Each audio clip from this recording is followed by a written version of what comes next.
Hello, everybody. I'm Mark Hughes. Welcome to Disability Viewpoints. That's my name. Joan Willshire is my co-host today. She does her usual great job. My guest today is Ray McCoy from the Employer Reasonable Accommodations Fund, or ERAF, if you like that. It's a fairly new program that has some exciting news for people in the employment world with disabilities. We know that there's 12.9% of people with disabilities, and about 5.8 of them percent are gainfully employed. And so we'd like to raise those numbers. Even in good times, we know that the numbers could be higher. Hi, Joan. Who's your guest today? Well, I've got a couple of guests, but we are going to be talking about an exciting exhibit, a mobile exhibit on inclusion that's going to be traveling the state. And so I have two individuals from the Department of Economic Development, and can't wait to have that discussion and take a look at some of the photos of this fantastic exhibit that's going to be traveling around. Sounds very good. That and more is coming up this next half hour here on SPNN Disability Viewpoints. Hope you can join us.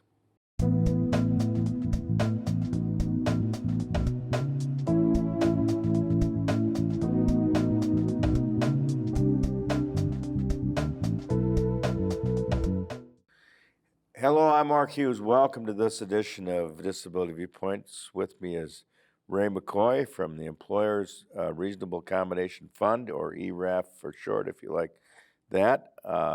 Ray, welcome to the show. Thank you for having me. Glad to have you. And tell us, what is the Employer Reasonable Accommodation Fund, or ERAF? Sure. So the Employer Reasonable Accommodation Fund is a central fund where small to medium-sized businesses here in Minnesota can request reimbursement for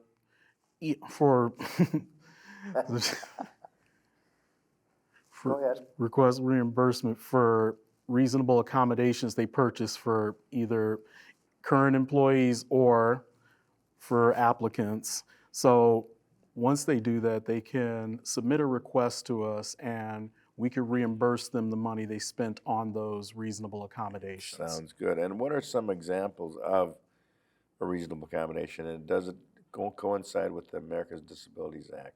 Yes, it does. So overall, as long as it goes by the ADA guidelines, which is, helping the applicant navigate smoothly through the application and hiring process, or helping the employee, be able to do their job, whether it's changes to the job, accommodations to help them do the job, or changes to the environment, that would be something that's considered a reasonable accommodation. So here, some examples include things like job coaching, wheelchair accessible workspaces, ergonomic workstations, or transcription of material into Braille or audio formats. I want to use some numbers right at this point, and that is that 12.9% of the population is disabled, but only 5.8% are working in the workforce at this time. And why I want to bring that up is I want to know next what type of employers are eligible, and how do they apply, and how much can they receive? What is the maximum amount? Now, take it by step process, because I'm sure there's a process to it. Sure. So to be eligible for this program, seen as a small to medium-sized business, the business would obviously have to be in Minnesota, but they would also have to have 500 employees or less and have a gross annual revenue of $5 million or less to qualify. So what happens is, when somebody wants to apply for the program, the employee or the applicant discloses to the employer that they have a disability through whatever, and go through whatever process internally that they choose to go through. That's something that we don't get involved in. But afterwards, let's say that the employee or the employer, rather, they know they need accommodations, but they do not know necessarily what kind. So if you don't get involved, you can recommend what they do. We can recommend, actually. That's what I was saying, like for the consultation part, that's something that we would sit down and talk about what things might be helpful. Then after that, if they know what kind of reasonable accommodation they would need, then they would go ahead and purchase that, and then they would apply on our website. Okay, and how fast of a turnaround? Like if you were to apply today, and I don't want to use dates because we're pre-recorded, but if you were to apply today, how long is the turnaround time? So what happens is within 5 days, max, I would review the application. If it is approved, and once our technician goes through the different steps with the employer, they will receive their reimbursement within 30 days of the approval.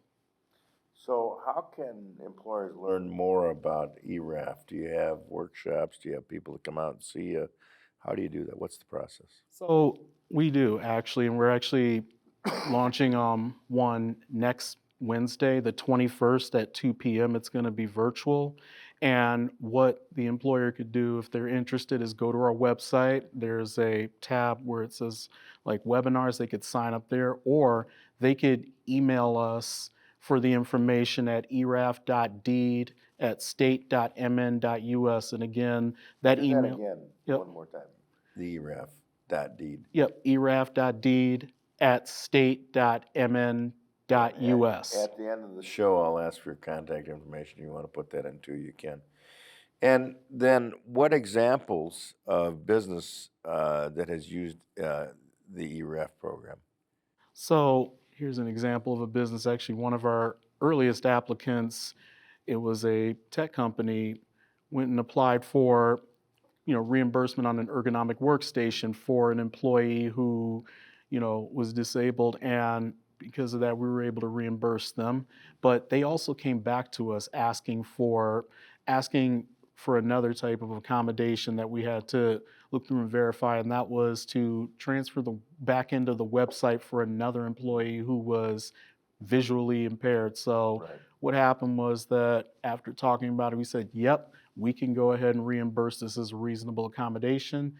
They hired the consultant, they made the switches, and then we were able to reimburse them for those costs. Right. You were obviously in on pretty much the ground floor. What would you like to have done different, and what do you see ahead for the ERAF program? So in terms of Growth. Yep.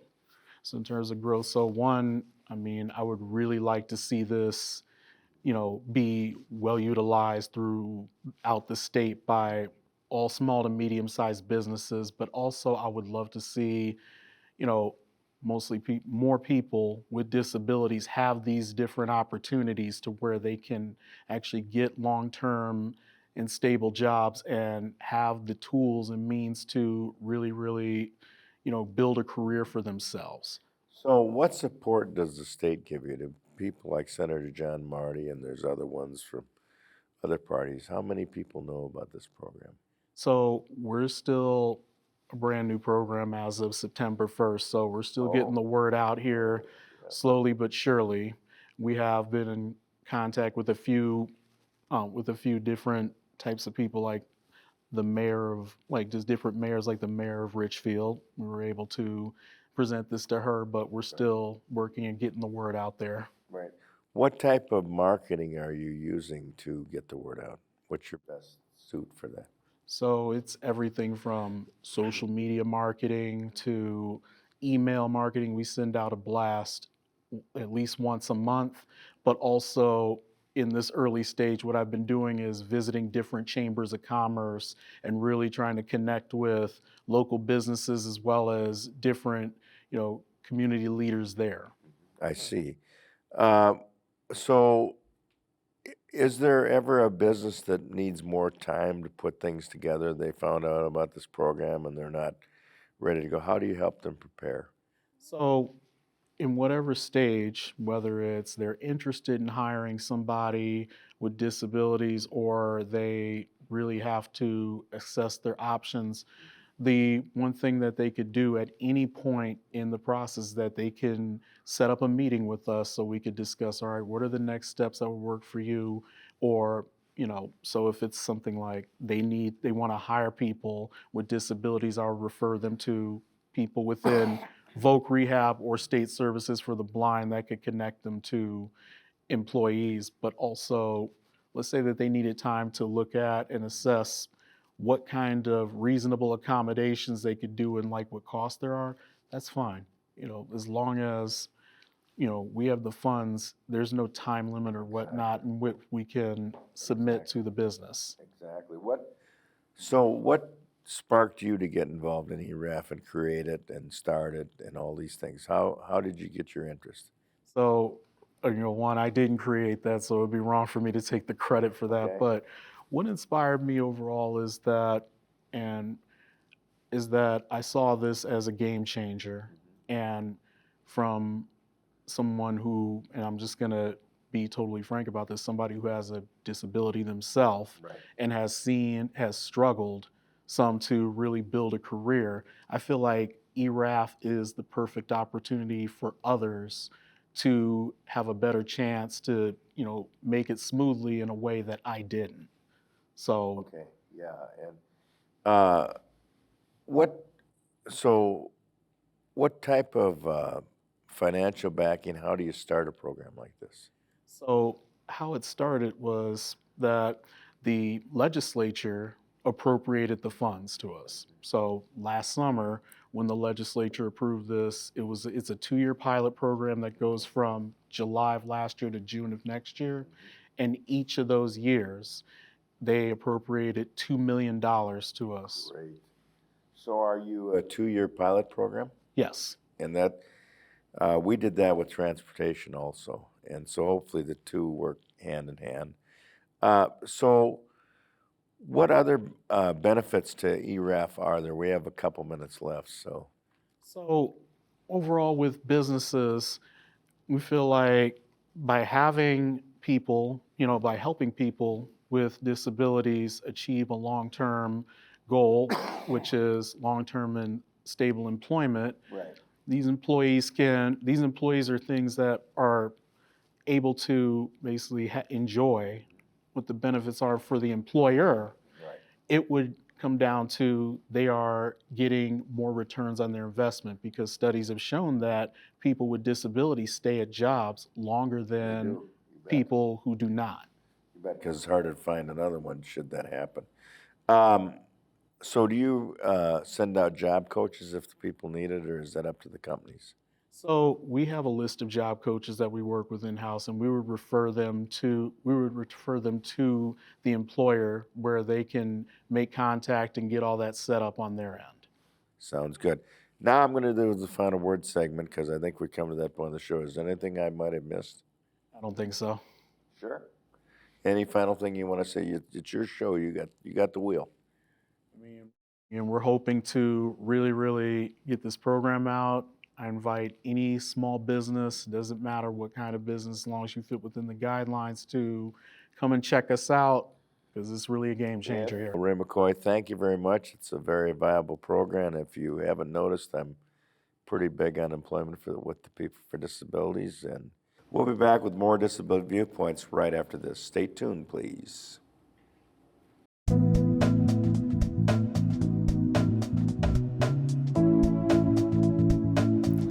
The Inclusion Mobile Museum is a traveling exhibit that celebrates the journey from 1900 to the present to increase the independence, productivity, self-determination, integration, and inclusion of Minnesotans with developmental disabilities and their families.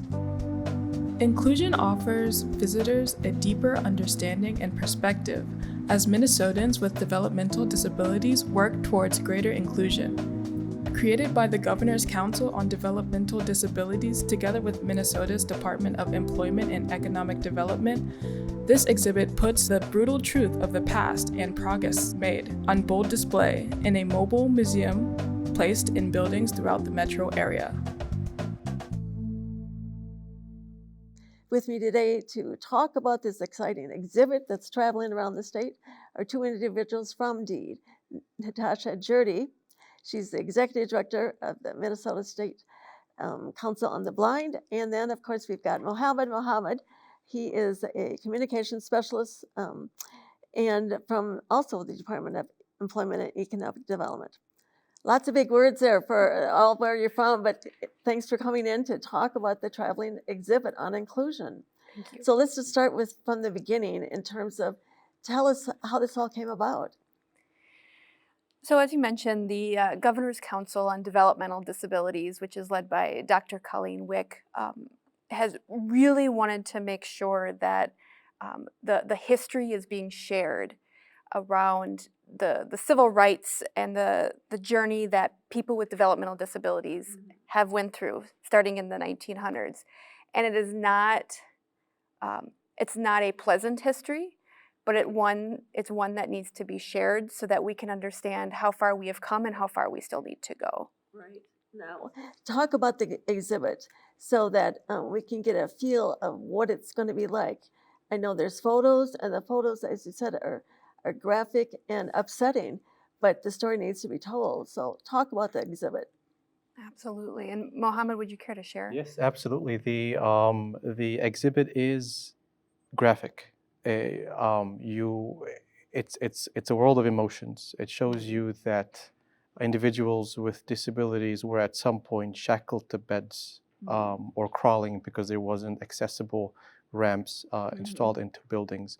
So it is a bit of a shocking exhibit, but it also helps you build empathy and understanding in where we came from and where we are today, and also where we're working towards for the future. Wow. So talk also, maybe Natasha, you can get to the point of how did the Governor's Council on Developmental Disabilities come about putting this whole project together? You know, I definitely need to talk to Dr. Wick more about this, but I know with all of the incredible work that Minnesota has been doing to support people with disabilities, and we had the National Disability Employment Awareness Month that came. The time was right to really showcase this. This is Minnesota, and this is the truth. And there has been a number of historical legislation that has come out in this last legislative session. And so it kind of coincides perfectly with all of these great initiatives that are coming out to support people with disabilities. And this mobile museum just paints a reminder of all of the civil rights and all of the partners that have come together to change what the disability experience is like here in Minnesota. People with disabilities, why is it important for them to learn about the history, as well as, of course, people that don't have a disability, but why is it even important for people with disabilities to learn about this? It's important because we cannot let history repeat itself. And a lot of, and actually I would say the most of the policies that have come out, the changes that have come out, were led by the disability community. And the disability community is the largest advocate of them all. Okay. There you are. And now it's traveling throughout the state. Talk about where some of the locations are. So we actually kicked off National Disability Employment Awareness Month in October, and we attended an event that was held at US Bank, which was incredible. In February, the Mobile Museum is going to be at places like nVent and Tankawa, so some private companies. In March, the Mobile Museum will be in attendance at the ARC Gala at the beginning of March, and then we'll be at the Anoka County Historical Society. In April, the exhibit will be moving to schools, high schools, which will be incredibly important in reaching youth and sharing about the history. And then there are some openings in May and June if there are schools or any other private corporations who would like to have the mobile museum there. So it's pretty much on display for the next 4 or 5 months? Correct. So what have people been saying about the display, those that have visited? Well, we have done it twice now in 2 different locations, and I think the overwhelming reaction that we get is that this is not for people with disabilities who go and view the exhibit. They acknowledge the fact that there's no deficit on their end, but it was a perception that needed to be changed. And what the exhibit does is that it shows the change in perception that people had about people with disabilities, Minnesotans with disabilities specifically. And I think that's the overwhelming reaction that we're getting. Like, there's a lot of aha moments, like, wow, this is where we were, and this is the point that we've gone to right now. Wow, fantastic that those types of thoughts are coming through. Yeah. because it is devastating for many people with disabilities once they learn about where, how far they've come. Some people don't even realize some of the fights that have gone on throughout the years for people with disabilities. Exactly. And I think some of the alarming part of it is this wasn't that long ago. This mobile museum only highlighted from 1900 on, and many of the things that are shown, it's really not that long ago. So what types of institutions were they in? So in Minnesota, there were two institutions, I believe in Faribault and in St. Peter, that were specific to housing individuals who had intellectual and developmental disabilities. Right. So how many photos would you say there are throughout this exhibit? A dozen or so, maybe about 2 dozen photos. Wow. There's also text that talks a little bit more, what was happening in those photos and some of the monumental events in Minnesota. And the cool thing is the Council on Developmental Disability worked with State Services for the Blind, and we're able to capture that whole display into Braille. So even if you're not able to see the photos, you would be able to get them image described in Braille or through image descriptions. Wow, that's fantastic. So it's truly accessible for everybody. It is. The tactile and so what have people with disabilities said when they've gone through? Anything in particular? I know that we've had one interview with WCCO's Channel 5, and there were individuals, participants of VRS and SSB, who have successfully gone through our program, some of the programs that we offer, services that we offer. And from my memory, I think they were also taken aback by the pictures as they walked. It's meant to be very educational, and it's meant for people who don't necessarily have a background in developmental counseling or psychology or any of those fields.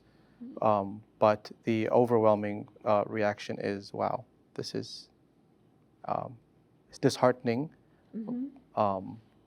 but it also paints a picture of just how far we've come. Right. What type of changes are people talking about in particular? So a big one that you may have heard of is the Task Force on Eliminating Subminimum Wage. So I don't have a ton of detail to share on that, but that is a historical thing where it's all about making sure people with disabilities are paid at a competitive level. So that's one of the big things that is on the horizon. The Employer Reasonable Accommodation Fund is something that is brand new to the entire country that supports the employment of people with disabilities. And I did want to share, hot off the press, there's a phase 2 or a sister to the mobile museum. Cool. There is actually going to be, it's an art show and a banner setup that highlights the civil rights for people with developmental disabilities and the role of the federal courts in advancing those civil rights. And so it's very similar to the mobile museum, but this really just showcases how the federal courts helped advance the rights of people with disabilities. Wow. And there's going to be a public event at the Diana E. Murphy U.S. Courthouse on March 19th, and it's open to the public. It is family friendly, and there will be a number of highlights similar to the mobile museum that will be there. Wow, that will be absolutely fantastic. Very cool. Other things as well, do you feel like it's going to be leading to some new projects and so forth as we move forward in the future? I think if last legislative session was any indicator, disability is a very important focus when it comes to diversity, equity, inclusion, accessibility.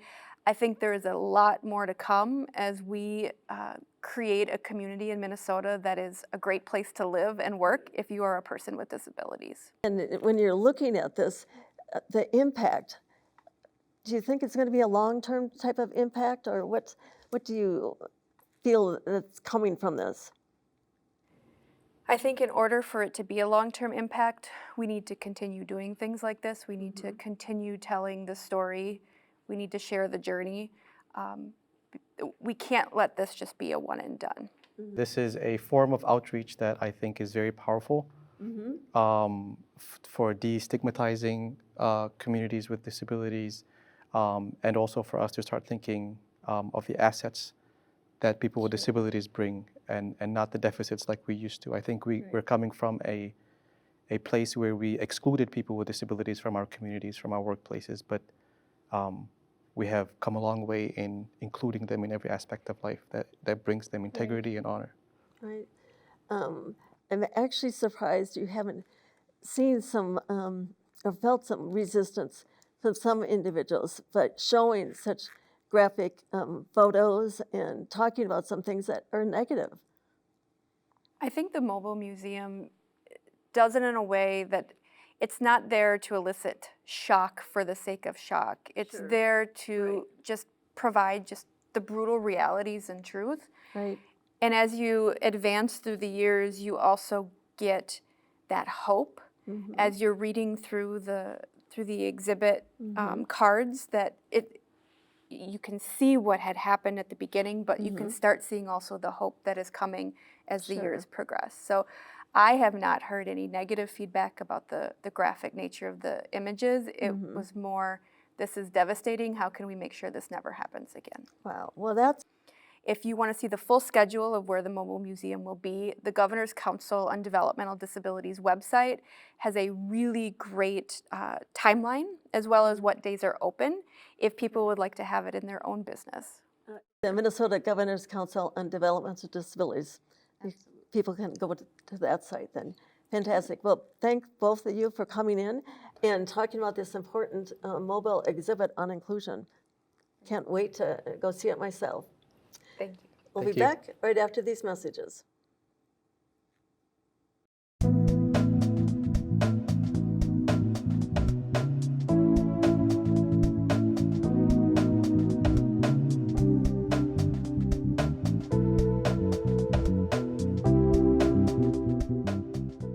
Well, that's our show for today. Ray McCoy did his usual great job for Employer Reasonable Accommodation, or ERAF. We hope you'll look him up. He's got a lot of great accommodations and things for people who are disabled who really want to get in the employment world. He'll be your go-to guy and help you out a ton. So, Joan, you had some really great guests too. It was a really good show today. Absolutely fantastic. We got a sneak peek of the traveling mobile exhibit on inclusion, and the two guests from the Department of Employment and Economic Development, Natasha and Mohamud, were fantastic to really fill in all the details of the inclusion exhibit and why it's so important for people to go and take a look at all the photos and really learn about the journey of people with intellectual disabilities in the state. Before we go, the session is about ready to start for this 2024 season, and so we'll all see you down there too. So stay tuned for updates on Disability Viewpoints about that as well. So for Joan Willshire and the entire crew here at Disability Viewpoints, I'm Mark Hughes. Thanks for watching. We'll hope you watch some more. Bye for now.